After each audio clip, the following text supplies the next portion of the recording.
Halo semuanya, Hai. kami dari kelompok 2 akan diskusi tentang bukunya Armstrong yang berjudul Sejarah Tuhan. Oke, kita langsung aja mulai dari bab 1. Jadi di bab 1 ini Armstrong berusaha untuk meluruskan tentang mitos, karena manusia modern sering menganggap mitos itu sebagai sebuah kebohongan, sebuah dongeng belaka. Padahal zaman dulu mitos itu adalah sebuah kebutuhan primer. Ya, betul tuh Bang Tio. Armstrong kan nekanin kalau mitos itu misoterapi zaman dulu. Hidup mereka kan berat ya, ada perang, ada bencana, ada kematian. Jadi mereka menciptakan mitos bukan buat ngasih fakta sains, tapi buat bikin hidup mereka yang kacau jadi lebih punya arti. Dan di buku ini tuh dia ada pendekatan penting yang dipaparkan di awal halaman. Jadi, kalau kita udah dididik untuk melihat segala sesuatu dari segi fisik ataupun material, nah kita pun perlu untuk berbicara tentang sesuatu yang bersifat spiritual dan dengan kacamata yang berbeda, yaitu sudut pandang mitos. Nah, kita kan mau bicara soal mitos apa gitu. Nah, di buku itu dijelaskan ada konsep namanya Diosus. Nah, atau Tuhan yang mengagung. Jadi awalnya Tuhan itu kita itu percaya bahwa ada satu Tuhan yang tertinggi, dewa langit kita bilangnya. Tapi kemudian itu semakin berkembang waktu kita melupakannya, kita membuangnya. Gitu. Aku sih setuju ya sama apa yang bilang Bang Troy tadi. Jadi menurutku masuk akal kalau ini tuh dibuang. Karena di bab 1 ini kan dijelasin kalau dewa-dewa langit ini tuh terlalu jauh. Apanya jauh? Yang jauhnya itu mereka tuh terlalu sempurna, terlalu suci. Jadi mereka tuh nggak mungkin gitu mikirin urusan yang sepele kayak urusan manusia itu menurut mereka ya sepele, jadi nggak akan mereka urusin.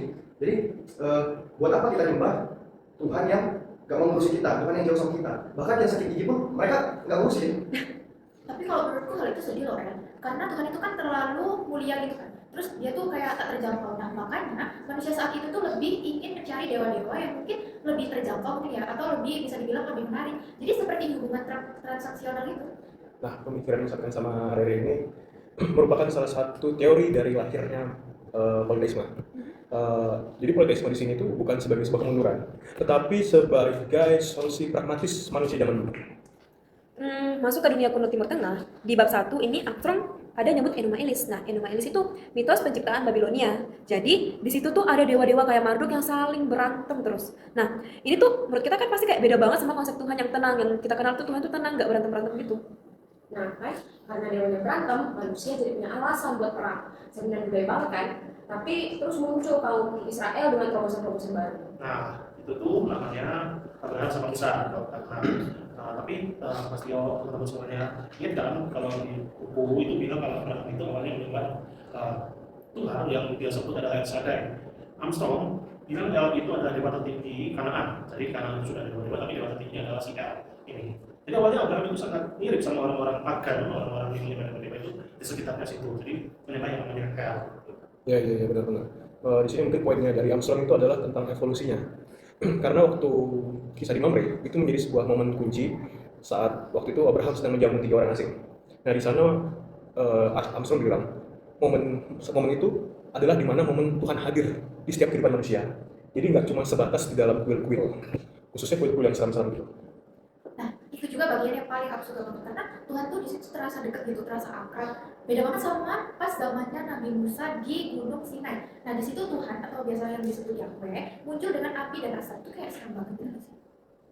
Yang paling unik kan, Armstrong bilang dia itu Tuhan yang punya emosi. Tuhan yang punya emosi, Tuhan yang cemburu, Tuhan yang marah, Tuhan yang memihak. Jadi dia itu bukan Tuhan yang filosofis. Dia Tuhan militer yang bebasin para budak-budaknya. Tapi jangan lupa El, kalau di fase ini tuh mereka belum menjadi monoteisme murni. Jadi di istilah bukunya tuh monolatri. Nah, jadi mereka mengakui kalau dewa itu ada. Tapi orang Israel itu cuma boleh setia sama Yahweh. Seperti dalam Alkitab, jangan ada padamu Allah lain di hadapanku. Jadi artinya Allah lain itu memang ada, tapi kita nggak boleh lirik. Oke, sekarang kita tinggalin dunia Timur Tengah, kita move on di satu tempat yang juga dibahas di bab 1-nya Armstrong, itu di Lembah Indus. Lembah Indus mungkin dia ada di India sekitar tahun 17 sebelum Masehi. Nah, jadi di sini mereka punya penghayatan yang berbeda, mungkin berbeda 180 derajat. Kalau misalnya di Israel itu sibuk dengan Tuhan yang di luar, tapi kalau di India Tuhannya itu ada di dalam. Tapi guys, awalnya tuh mereka sama. Dulu mereka pakai ritual Weda yang ribet, yang banyak kurbannya. Tapi lama-lama pas resi, mereka ngerasa ritual itu tuh kosong, mereka ngerasa hampa. Jadi mereka mulai nyari esensi baru yang disebut Brahman. Nah, di sini juga Armstrong tuh ngejelasin konsep Atman dan Brahman.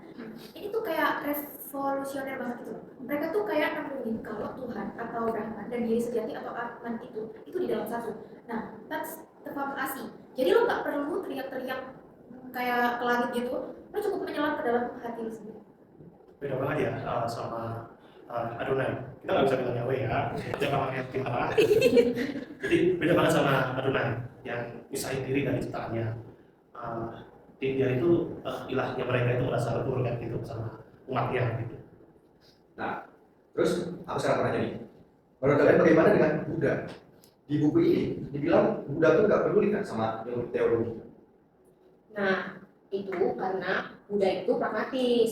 Kan Armstrong bilang bahwa Buddha menganggap pertanyaan siapa Tuhan itu nggak nyembuhin penderitaan. Jadi dia fokus cuma pada dewan aja. Jadi di si Armstrong itu ngasih sebuah pembelaan yang cukup menarik ya. Di sini Buddha itu bukan ateis, tapi mereka adalah non-teis. Mereka percaya adanya Tuhan, adanya dewa. Tetapi bagi mereka, dewa itu pun butuh pencerahan. Makanya posisi orang-orang atau manusia-manusia yang sudah mendapatkan pencerahan itu bisa lebih tinggi daripada dewa itu sendiri. Nah, nirwana itu bukan surga, tapi kondisi batin kita yang dalam kondisi damai kayak gitu. Jadi menurut Armstrong, agama di timur itu adalah seni menjadi manusia, bukan cuma seni menyembah Tuhan.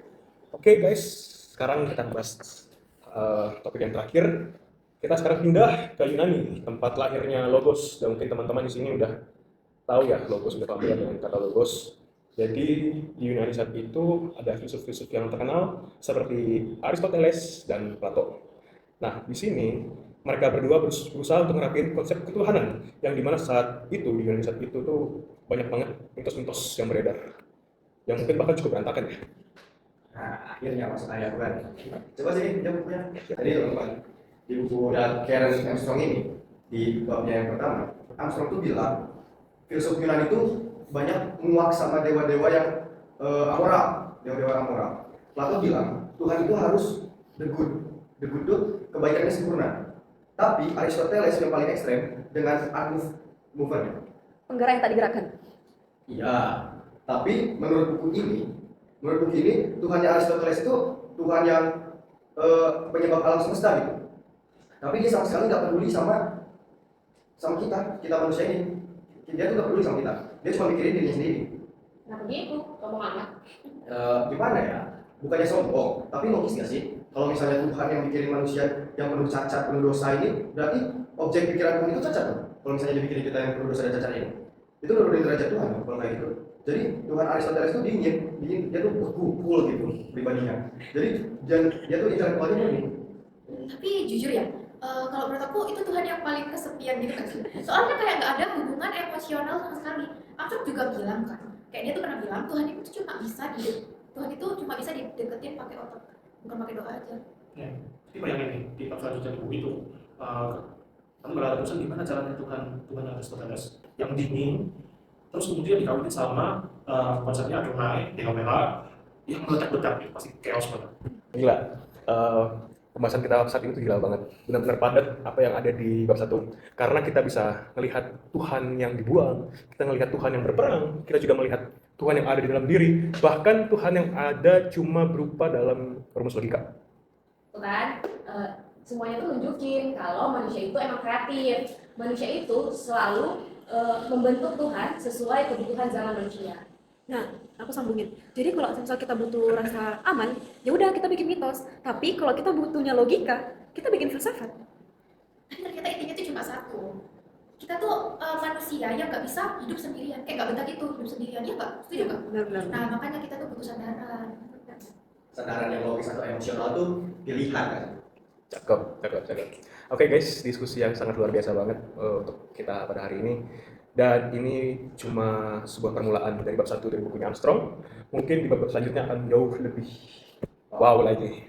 Oke, sampai jumpa di bab berikutnya. See you guys.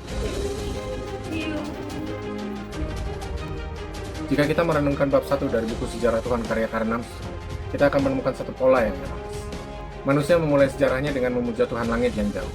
Lalu, karena merasa kesepian, manusia menarik Tuhan ke bumi, menjadi berhala-berhala, menjadi Yahweh yang dapat diajak berbicara, atau menjadi Atman di dalam hati. Tetapi di akhir bab, Para filsuf Yunani justru melempar Tuhan kembali jauh ke atas, menjadi sosok unmoved mover yang dingin dan tak terjangkau. Sejarah seolah berputar. Bab ini mengajarkan bahwa Tuhan bukanlah definisi yang mati. Tuhan adalah cermin dari kecemasan dan kecerdasan manusia di setiap zamannya. Pertanyaan besarnya untuk kita sekarang, jika orang dulu menciptakan konsep Tuhan sebagai jawaban untuk ketakutan mereka akan alam, konsep Tuhan seperti apa yang ingin kita ciptakan pada saat ini untuk menjawab ketakutan kita? Saya Yogi dari kelompok 2, tetaplah berdaya.